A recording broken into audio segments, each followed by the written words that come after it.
Hey, what's up my friends out there? My name is Jakejames Lugo and welcome to the channel. I want to talk with you guys about the Super Nintendo Anthology from Geeks-Line Publishing. This is a brand new book that just came out recently within the last month that I did an unboxing for over on thecoalition.com. But I wanted to show you guys the book and kind of give my own version of my impressions and unboxing just so you guys could take a look at it, because I really believe that this is an awesome book and one that I feel like is a must-own for any Super Nintendo fan. So for anybody that doesn't know, Geeks-Line Publishing makes a bunch of different books based on different classic gaming consoles. They've done one for the PlayStation 1, they've done it for the Nintendo 64, they also did it for the Nintendo GameCube, and the Super Nintendo is their most recent book. The cool part about these anthology books is that they chronicle every single aspect about these classic consoles, from their history, their development, their launches, and all the cool promotional material, the collectibles, every single game that's ever been released in every single region. There's a lot of information that comes from these books. And they're so thorough about it because they go into real great detail,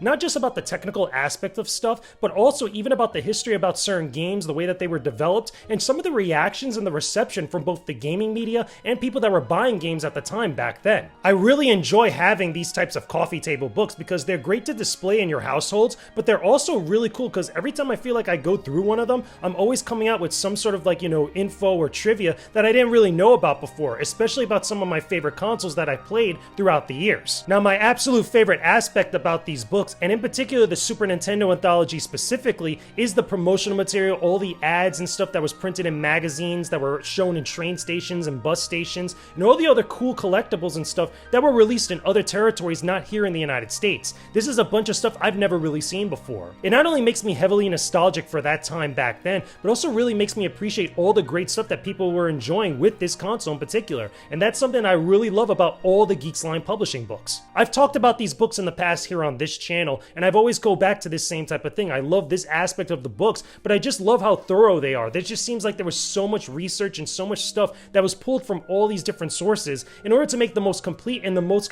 diverse and the most informative book that they could possibly develop. Now, the Super Nintendo Anthology first began as a Kickstarter project, which is very similar to how all the other Geeks-Line Publishing books were developed, and they already started a brand new one just for the NES, for the Nintendo or the Famicom back then. It's really cool to see stuff like this, and I'm hoping that that book campaign actually does successful, because I would love to see a book based on that console. Personally, for me, I would love to see a book done like this for the Sega Genesis / Mega Drive. I think that'd be really awesome, and as a Genesis fan myself, I would love to see the amount of research and thoroughness that they did with Super Nintendo done for that type of book. I feel like myself and many other people out there, some of you watching this right now, will really get a good kick out of it. But anyway, those are my thoughts on my overall review of the Super Nintendo Anthology from Geeks-Line Publishing. Hopefully you guys really enjoyed this, and again, really got a kick out of all the great stuff that was in this book, because I really believe this is probably the best Super Nintendo book you could get on the market right now, especially if you're an enthusiast of the console. But those are just my opinions about all of this. Let me know what you guys think in the comment section down below. Tell me, are you a fan of the Super Nintendo or the Super Famicom? Did you like this type of stuff from the book, or you want to pick up one for yourself? What other consoles do you want to see get this type of treatment? What other console would be awesome to see in a book format like this, chronicling the entire history and just all the great stuff about that console's lifespan?